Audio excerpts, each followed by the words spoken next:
주보에 광고가 나간 것처럼 이제 7월이 시작되게 되었습니다. 7월이 시작되면서 이제 주일학교는 여름성경학교와 수련회로 굉장히 바빠지게 됩니다. 위에서 많은 기도해 주시길 전심으로 부탁드립니다.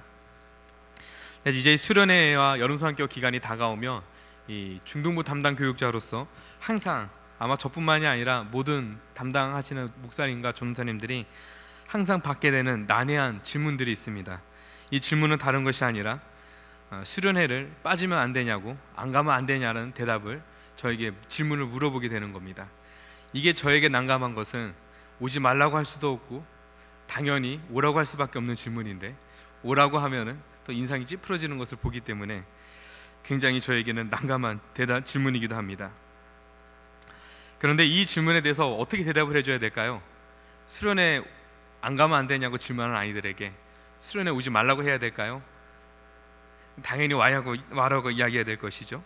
그래서 저도 이 질문을 받을 때마다 당황스럽고 도대체 무슨 생각으로 저에게 이런 질문을 던지는지 저도 한참 생각해보게 난감하게 되게 됩니다. 저에게 나올 대답은 당연히 오라는 말밖에 안 된다고, 반드시 와야 된다는 대답밖에 저에겐 없음에도 불구하고 우리 아이들은 수련회 기간 가운데 항상 독서실이나 아니면 친구들과 아니면 가족여행을 가기 때문에 수련회를 빠지면 안 되냐는 질문을 항상 매해마다 저에게 하게 되는 것 같습니다. 대답은 말씀드린 것과 같이 절대 노입니다. 애들이 친구가 없어서 무슨 일이 있든지 간에 친구가 없어서 아니면 어디를 가야 돼서 대부분 빠지는 이유는 동일합니다. 그러나 우리 부모님들이 기억해 주시길 원하는 것은 애들이 친구가 없을 땐 친구를 사귈 수 있는 가장 좋은 자리가 수련회 자리입니다. 그러니까 친구가 없기 때문에 수련회를 더 보내주시고요, 아무리 학원이 바쁘고 가족여행이 있을지라도 아이들의 신앙을 생각해서는 꼭 수련회를 반드시 참여해 주시기를 부탁드립니다. 설교가 약간 방향이 샜는데요, 어쨌든 수련회 때마다 이런 질문을 받게 됩니다. 그래서 저는 역시 제가 아이들한테 대답할 때도 야, 나에게 물어볼 걸 물어봐야지 라고 대답하면서 나에게 무슨 대답 듣기를 원하냐고 질문을 던지면 다들 하던 말들을 질문을 멈추고 어쩔 수 없다는 듯이 돌아가게 됩니다. 그리고 부모님이 전화하시든지 아니면 다른 분이 전화하실 때가 종종 있습니다. 우리의 인생을 살다 보면 우리도 비슷한 경험을 얻게 됩니다. 마치 아이들이 저에게 그래 사정이 그러니 어쩔 수 없이 다음에는 꼭 같이 가야 된다 그런 답을 듣고 안도를 원하는 것처럼 우리도 인생을 살다 보면 아이들이 저에게 예배를 빠지면 안 되냐, 수련회를 빠지면 안 되냐라는 질문을 던진 것 같이 우리도 하나님에게 그러한 질문을 던질 때가 있다는 것입니다. 하나님의 말씀이 주어져 있음에도 불구하고 그것이 왜곡되기를 원할 때가 있다는 것입니다. 하나님이 원하지 않고 또한 말씀에서도 허락하지 않음에도 불구하고 우리의 필요에 따라, 우리의 상황에 따라 혹은 우리의 이익에 따라 우리에게 주어지고 계획된 목적을 달성하기 위해서 우리 스스로가 하나님께 조를 때가 있다는 것입니다. 그러나 생각할 수 있는 것은 우리 하나님의 말씀이 왜곡되기를 기다리고 원하는 삶이 굉장히 위험하다는 것을 우리가 인식하기를 소망합니다. 이단을 우리가 보통 위험한 대상으로 많이 보게 됩니다. 왜냐하면 이단이 위험한 것은 성경에 없는 것을 가르치거나 아니면 성경 말씀을 왜곡시켜서 가르치기 때문에 굉장히 위험한 것 같습니다. 그리고 잘못된 가르침으로써 우리의 삶과 우리의 신앙과 우리의 가정을 왜곡시켜 무너뜨리기 때문에 우리는 이단을 주의해야 될 것입니다. 마찬가지로 이단은 아니어도 만약 우리의 신앙을 하나님 말씀에서 왜곡되게 되기를 우리가 원한다면, 우리가 그 안에서 살아가게 된다면 비록 이단까지는 아니지만 그러나 그것이 우리에게도 마찬가지로 심각한 위험으로 다가올 수 있다는 것을 우리가 기억하고 유념하기를 진심으로 소망합니다. 오늘 본문은 바로 그러한 신앙, 즉 왜곡되기를 원하는 신앙의 모습이 우리들에게 얼마나 위험하고 얼마나 그것이 하나님이 원하시지 않는 것인지를 특별히 오늘 본문을 통해 우리들에게 알려주고 있습니다. 우리가 좀 전체 상황을 좀 볼 필요가 있는데요, 우리 먼저 22장 1절을 한번 같이 보도록 하겠습니다. 우리 민수기 22장 1절 말씀입니다. 네, 1절입니다. 준비 시작.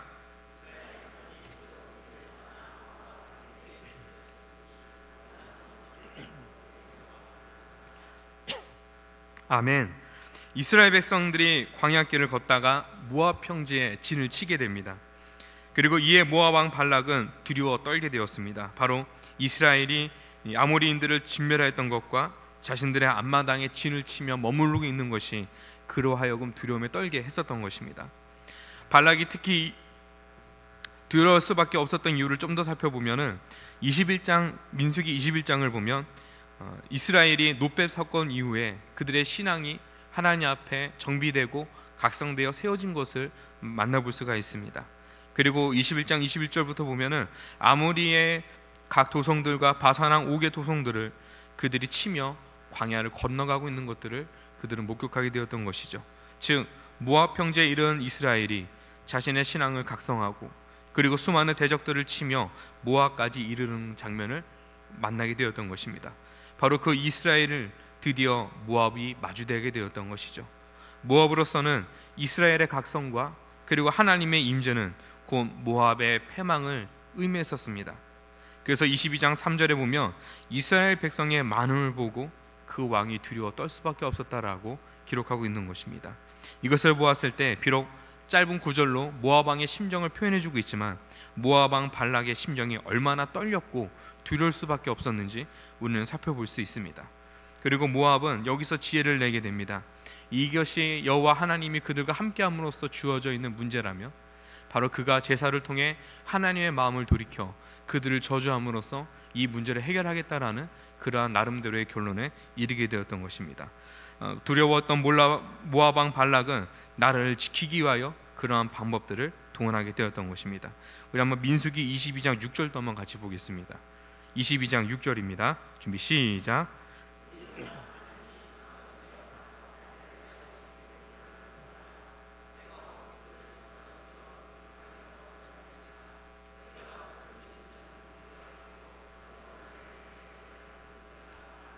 아멘.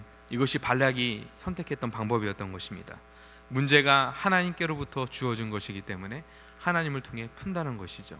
어떻게 보면 굉장히 지혜롭고 맞는 표현 같습니다.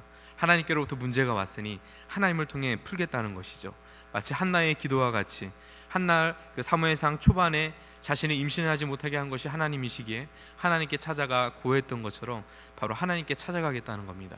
그러나 이 발락이 하나님을 믿지 않는 사람이기 때문에 그가 하나님을 찾아가 문제를 해결하겠다라고 하지만 그가 갖고 있는 시점에는 심각한 문제가 있었다는 것을 우리는 이제 차차 살펴볼 수가 있습니다. 본문에 등장한 발락은 바로 발람이라는 한 명의 영적인 사람을 찾아가게 됩니다. 성경에서는 발람이 누구인지에 대해서 구체적으로 설명이 등장하지 않습니다. 그래서 그의 정체를 안다는 것이 굉장히 애매합니다. 그러나 22장 6절의 하반절을 보면 발락은 발람에게 대해서 이렇게 이야기하는 부분이 있습니다. 그대가 복을 비는 자는 복을 받고 저주하는 자는 저주받은 줄을 내가 알미니라 라고 고백하고 있습니다. 이걸 통해서 이 발락의 고백을 통해서 발람을 살펴보면 그가 고대 근동 지역에서 그의 영적인 명성이 얼마나 자자했었는지 우리는 살펴보게 됩니다. 그리고 발락뿐만이 아니라 그 지역에 있었던 수많은 왕들이 정치적인 문제나 크고 작은 문제가 있을 때마다 그들이 발람을 찾아서 얼마나 많은 점을 쳤는지 우리는 쉽게 예측할 수가 있습니다. 즉 발람은 그가 하나님의 편에 있는지 아니면 어디에 서 있는 사람인지는 모르겠지만 그가 그 지역에 굉장히 영적으로 이름이 널리 알려진 사람이라고 우리는 생각해 볼 수 있는 것입니다. 발람, 그는 존경받던 영적 지도자였습니다. 영적 인물이었습니다. 그러나 발람의 소속은 잘 알지 못합니다. 네, 그런 상황 가운데에서 우리가 하나 더 살펴보면 22장 7절도 한번 볼 수가 있습니다. 22장 7절입니다. 같이 읽겠습니다. 준비 시작.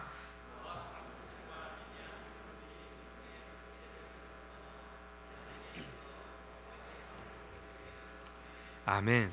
여기서 우리가 그에 대한 정보를 하나 더 알 수가 있습니다. 바로 그들이 하나님의 이스라엘 안에 있는 선지자나 제사장들과는 다르게 당시에 우상을 섬기는 사람들의 관행을 따라 이 복채를 받으며 그 예물을 받아다가 예언을 하고 점을 치는 사람이었다라는 것을, 그러니까 이스라엘이 가지고 있는 선지자와 제사장의 모습과는 다르다라는 것을 우리는 유추해 볼 수 있습니다. 그걸 통해서 이 사람이 하나님 편에 있는 사람은 아니었다라는 것을 우리는 보게 되는 것입니다. 지금도 무당에게 점을 치거나 구술하기 위해서 상당한 복비가 필요한데 그 당시에 있었던 발람은 특별히 왕의 이 요청을 받게 되는 발람은 그 당시에는 굉장히 많은 부를 축적한 사람일 수도 있을 거라는 생각도 우리는 같이 해볼 수가 있습니다. 발락은 이러한 발람에게 장로들을 먼저 보내게 됩니다. 발락은 발람에게 장로들을 보내면서 요청하기를 이스라엘을 저주하기 위해 꼭 그를 데려오라라고 요청하게 되는 것입니다. 그리고 장로들이 발람을 찾을 때 민수기 22장 8절은 이렇게 기록하고 있습니다. 우리 한번 8절 한번 같이 보겠습니다. 22장 8절입니다. 자, 준비 시작.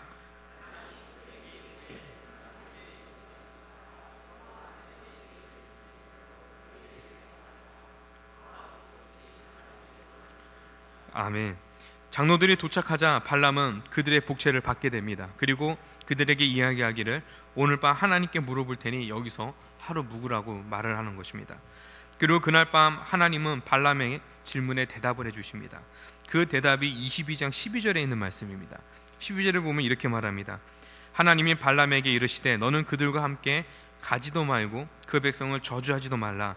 그들은 복을 받은 자들이니라 라고 선언하신 겁니다. 하나님이 발람에게 말씀해 주신 것은 딱 세 가지로 나누어 볼 수 있습니다. 첫 번째는 발락의 요청을 받지 말라는 것이죠. 그에게 가지 말라는 것입니다. 둘째는 이스라엘을 저주하지 말 것이고, 셋째는 그들은 하나님의 복받은 자리라는 것을 발람에게 선언했었던 것입니다. 그런데 아침에 이르러 13절에 보면은 아침에 이르러서 발람이 모압 미디안 장로들에게 한 말은 하나님의 대답과는 묘하게 다릅니다. 우리 한번 22장 13절도 한번 같이 보겠습니다. 22장 13절입니다. 준비 시작.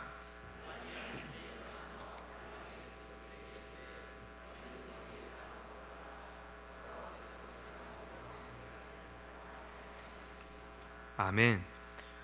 18절을 보면 발람은 내게 집에 가득한 은금을 줄지라도 내가 하나님의 말씀을 덜하거나 더하지도 못하겠다라고 말을 합니다. 그런데 13절에서는 발람은 이미 하나님의 응답 중 2개를 빼고 왜곡해서 전달하는 것입니다. 바로 내가 너희와 함께 가기를 허락하지 아니하시느니라 라는 말만 전하지, 내가 너와 함께 해서도 안 되고, 그리고 이스라엘을 저주해서도 안 되고, 이스라엘은 하나님의 축복받는 백성이라는 그 사실은 빼어 놓았던 것입니다. 이 말을 들은 발락은 다시금 발람에게 사자들을 보냅니다. 더 좋은 예물과 더 많은 것과 더 높은 사람을 그에게 보냈습니다. 그들은 수많은 더 큰 예물을 들고 발람에게 다시 찾아가게 됩니다. 그리고 이렇게 이야기합니다. 이제는 우리에게 와서 저 백성을 저주해달라고 요청합니다. 이에 발람은 하나님의 말씀을 어떻게 어길 수 있는가, 온 집안에 금으로 가득 채워도 어길 수 없다라고 이야기하면서 그들로부터 예물을 받으며 자신의 집안에 금으로 가득 채우며 잠시 기다려봐라, 혹시 하나님께서 마음을 바뀔 수 있지 않는가 라고 질문을 던지며 자기가 하나님에게 혹시 마음이 바뀌셨는지 물어보겠다라고 말하며 예물을 받게 됩니다. 그리고 20절에서 하나님은 그것을 허락하시게 됩니다. 밤에 우리 20절 한번 같이 보겠습니다. 22장 20절입니다. 준비 시작.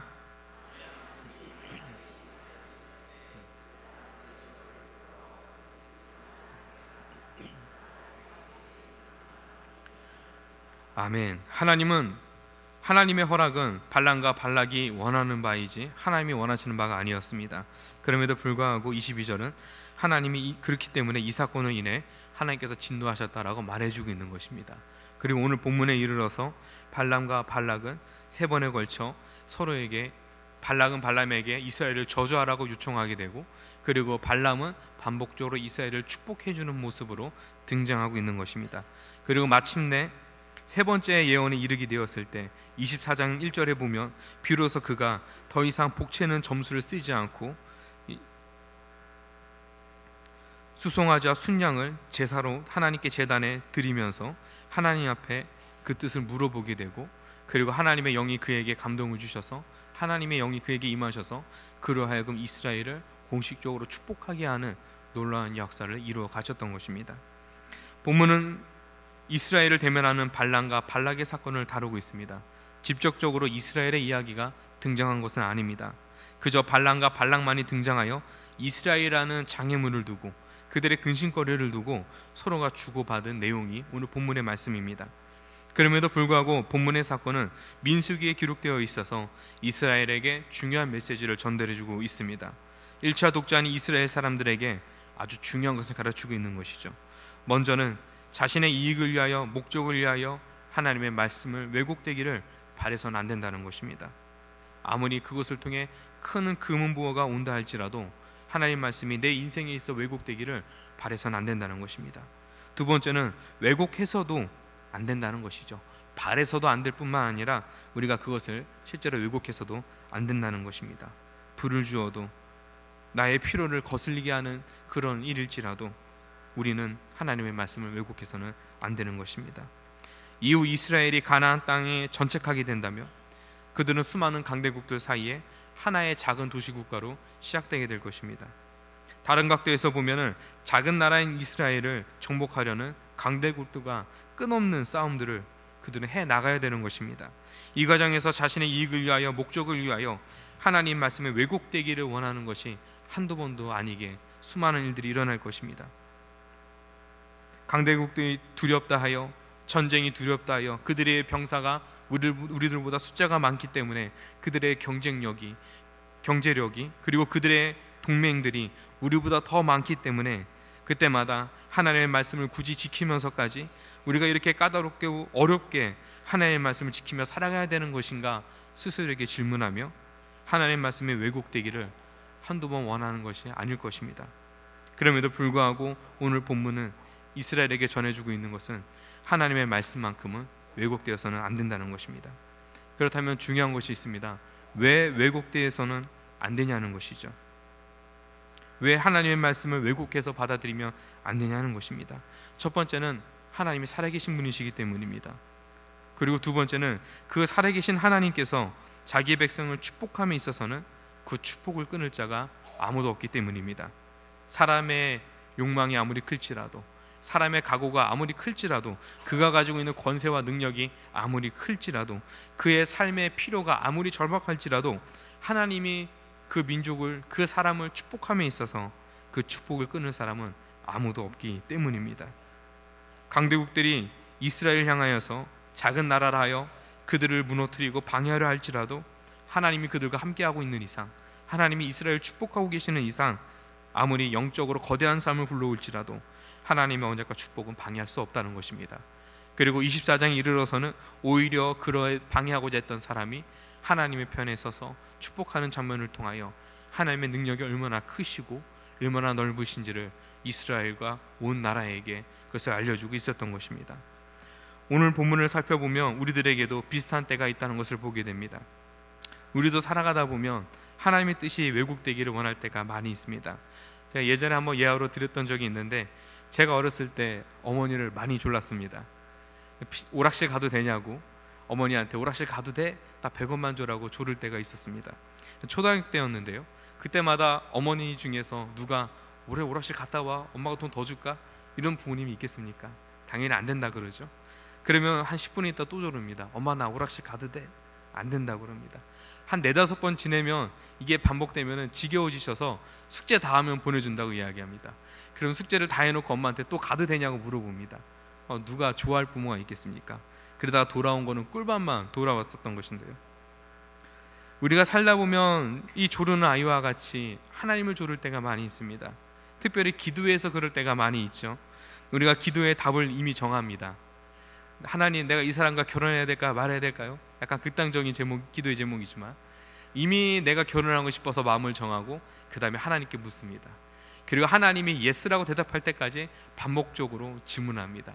마치 수련회에 빠지고 싶은 아이가 목사님에게 나 수련회 안 가도 돼요 라고 질문한 것처럼, 오락실에 가고 싶은 아이가 안 된다는 대답 속에서 가라는 말이 듣고 싶어 반복적으로 질문하는 것처럼, 오늘 발락이 발람을 통하여 이스라엘을 저주하는 소리를 듣고 싶어서 반복적으로 요청하며 조르는 것처럼, 우리도 우리 인생에서 하나님 앞에 답을 내가 미리 정해놓고 하나님이 그 대답을 주실 때까지 기도하다가 그 기도가 들어지지 않으며 금식 기도하며 단식 투쟁하며 우리 하나님한테 조를 때가 있지는 않은지 돌아보길 소망합니다. 오늘 본문을 통해 하나님이 우리에게 전해주시는 것은 하나님과의 관계에 있어서 하나님의 뜻을 거스를 수 있는 사람은 없다는 것입니다. 그리고 하나님의 말씀이 우리의 삶 가운데 왜곡되기를 결코 바라서는 안 된다는 것입니다. 사랑하는 성도 여러분, 우리가 세상을 살아가면서 하나님의 뜻이 내 목적에 맞춰 변화되기를 기다리며 떼쓰며 살아가는 자녀가 되는 것이 아니라 내 삶을 하나님의 뜻에 맞추며 살아가기를 소망하는, 그 하나님의 뜻에 서 있기를 기뻐해 여기는 그런 하나님의 자녀들이 되길 진심으로 소망합니다. 하나님이 나의 길을 막으실 때마다 하나님이 왜 나의 이 길을 막으셨는지를 하나님께 물으며 하나님의 뜻이 어디 있는지를 구하는 것이지, 그 속에서 왜 내 뜻을 막았냐고 하나님께 물어보는 자가 되는 것이 되지 않길 진심으로 소망합니다. 오늘 그 은혜가 우리들에게 주어지길 소망합니다. 기도하겠습니다.